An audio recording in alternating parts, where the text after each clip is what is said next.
Hello, my name is Marcus. I'm the compiler of a collection of therapy quotes entitled Psychoanalytic Self-Awareness Quotes.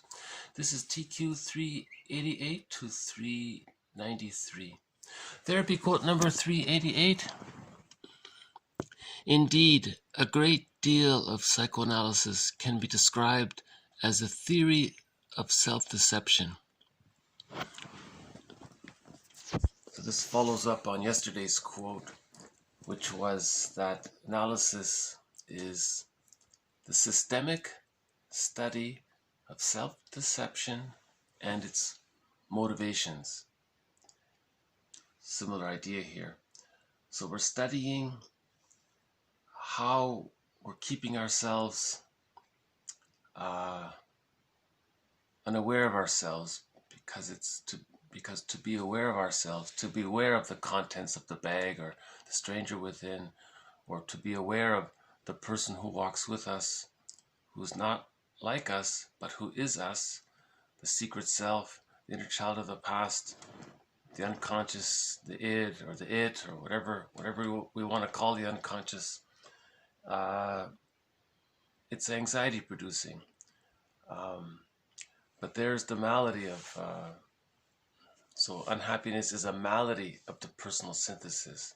Unhappiness is not knowing the stranger within, the secret self, and so on, the unconscious. So he's saying psychoanalysis is a theory of how we're keeping ourselves unaware of what we've disowned about ourselves, of what we put in the bag by the age of 5, as Robert Bly says. And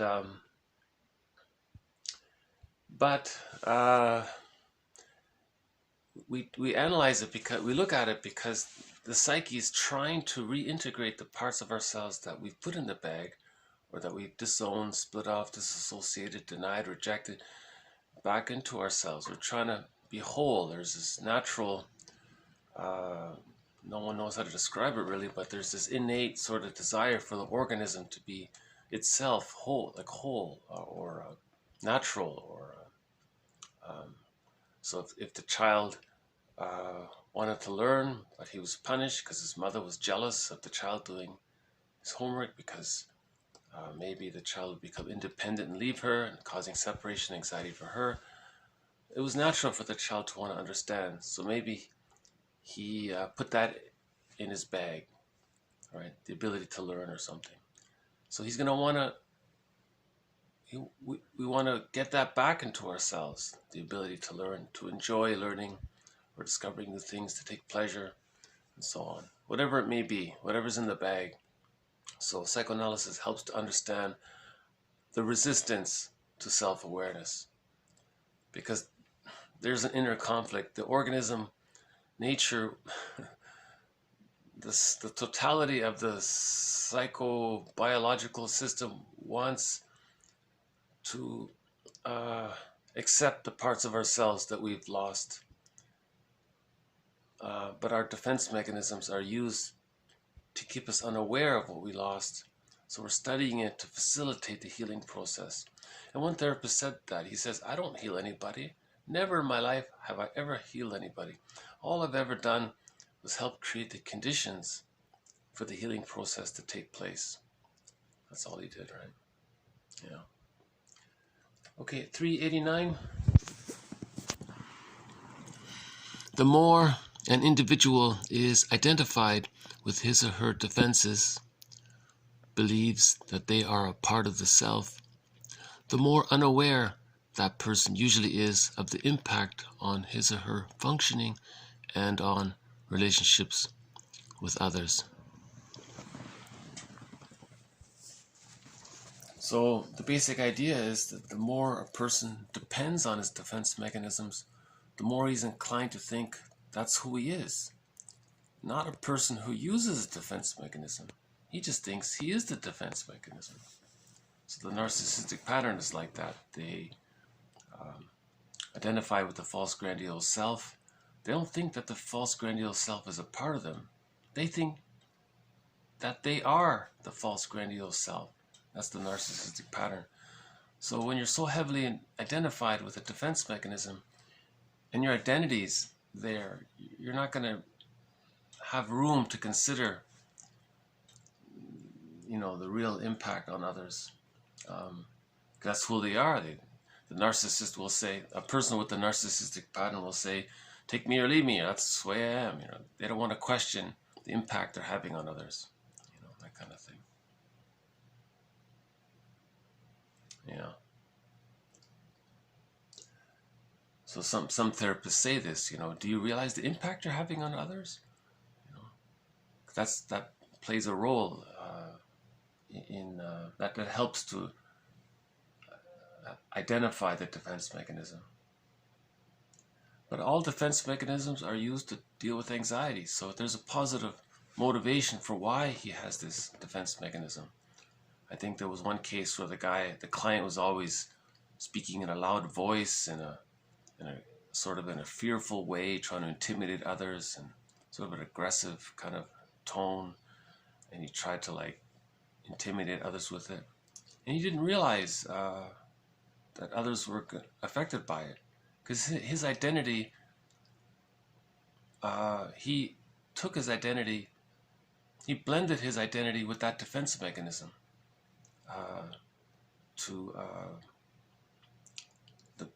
right? That's one form of the narcissistic pattern, to always one-up others, right?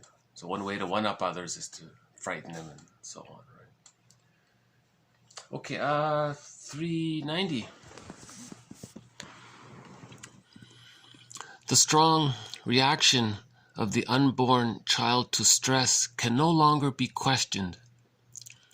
For example, the account of the mother who was forced to leave a rock concert because the child inside of her moved so much and would not calm down.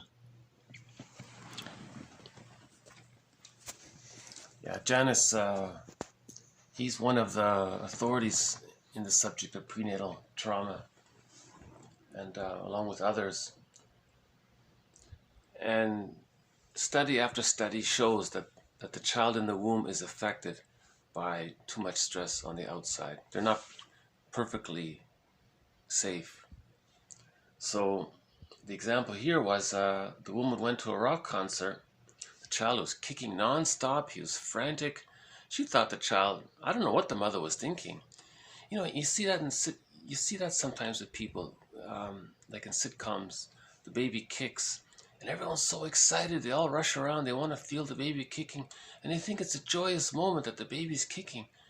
What a disconnect. The baby's under huge duress. He's frightened. He's immensely frightened. So he's kicking.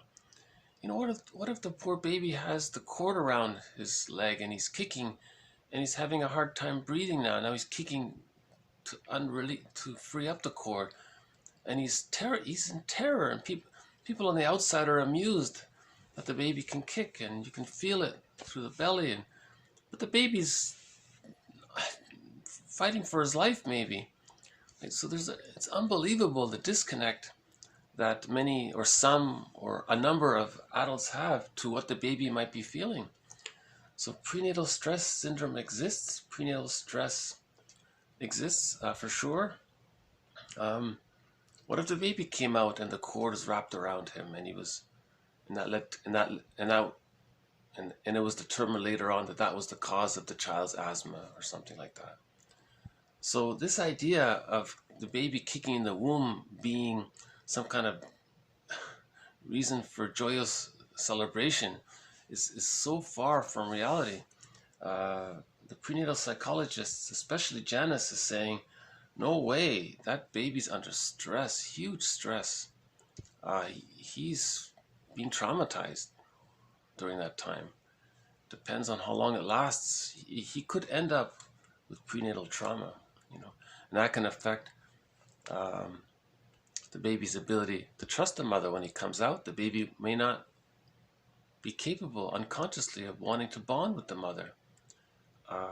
That now there's a form of birth trauma, you know. Then there's developmental trauma. The child can't reach a psychological birth, and he'll be stuck with the birth trauma, the prenatal trauma and the developmental trauma, he may cognitively develop and chronologically develop, but that psychic, emotional world may lead him to relying heavily on the narcissistic defense mechanism, infantile megalomania, splitting, projective identification, externalization, displacement, magical thinking, undoing, reaction formation, all those immature infantile defense mechanisms that a baby adopts to survive their childhoods, they're all meant to be existential hearsay by the age of 3 with the psychological birth. But a child with so much trauma cannot achieve a psychological birth. So this, I mentioned before, there won't be too many quotes on prenatal trauma. I think this is only the second one. But it's a tough topic. I find it very hard to kind of read this material. I tried to read a little bit about prenatal trauma, and it's really it's a tough topic. So we mentioned before, some wombs are what's called rejecting wombs. So if the mother's under too much stress, her stress hormones goes into the placenta. The placenta belongs to the child, right? And then from the placenta, it goes down the cord into the child. So the child is experiencing a lot of stress from the mother feeling too much stress.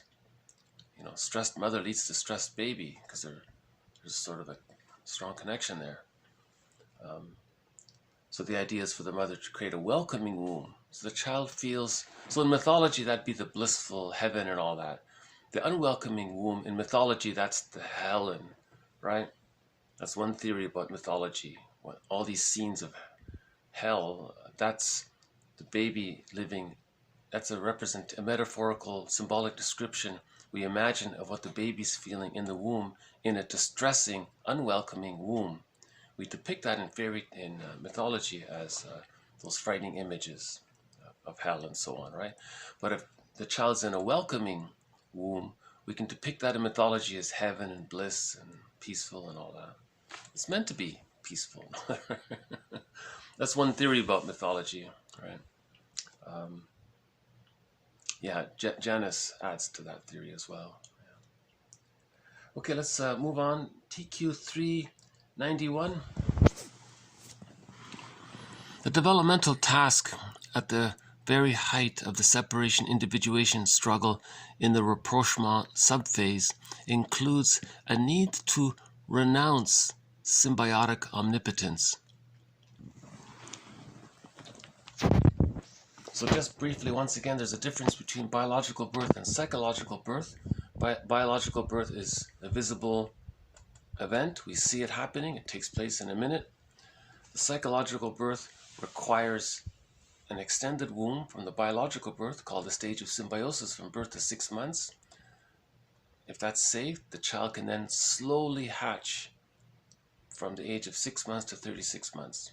So the hatching process takes 2.5 years to reach the psychological birth. Right? Not like the biological birth, where it just happens in a minute. So in the separation-individuation process, there's the stage of symbiosis. If that's safe, the child's able to begin to hatch. That's the stage of differentiation. The child gets it that he's separate and his mother's separate, but he's still dependent on the mother. So he starts to practice playing with his toys and learning about the environment. Okay, and then he starts to explore outward without the mother's presence, but he wants to know that the mother's there just in case. So the child runs back for emotional refueling. That's called the rapprochement subphase. So during this rapprochement subphase, infantile megalomania is still there, but at the psychological birth, infantile megalomania is resolved. So I thought that little distinction is important. That at the psychological birth, narcissism is an existential hearsay, right? Now, so the theory about infantile megalomania is that we imagine that the baby in the womb, since all of his needs are automatically met, we imagine it's as if he were to have thoughts about it, he might have such thoughts, we imagine, of him thinking that he's like a little god, infantile megalomania. He has a need and it's just met. Doesn't need to do anything, it's just met. And same after birth. He has a need, the mother knows the child has a need, so the mother meets the need. And because the child is fused with the mother and thinks the mother is like an extended womb, right, during the stage of undifferentiation or symbiosis, that infantile megalomania is still there. Gradually, from 6 months to 36 months, that infantile megalomania or narcissism is dissolved, right, by the end of the rapprochement subphase, right? Again, the developmental task at the very height of the separation-individuation struggle in the rapprochement subphase includes the need to renounce symbiotic omnipotence. And there's a link there as well. You know, the infantile megalomania relates to the symbiotic attachment to the mother. See, the narcissistic pattern is fused with the mother. You see, so there's still in symbiotic attachment. We're talking about the psychic representation of self and other. They're still fused. That's the narcissistic pattern. So there's that symbiotic fusion. That's why the narcissistic pattern is so intense, you know, because they're very fused there. And the infantile megalomania is preserved in the identification with the aggressor, and the aggressor is viewed as omnipotent. So there's that double intensity of the narcissistic pattern. So the narcissistic pattern is a blending of the baby's thoughts of the mother being omnipotent and the child's thinking he's like a little god. So the infantile megalomania. Blur those two together in a symbiotic fusion of the psychic representations of the self and other being fused. That's the narcissistic pattern. So that's why, you know, when you're around a person with a narcissistic pattern, you feel like you're on eggshells, and they have this constant need to, there's a seething hostility underneath them pretty much all the time. You can sort of hear it in their tone of voice often, not always, but generally you might be able to hear it in their voice. Sometimes if you feel a little tense around them, that could be a sign. You're picking up on it.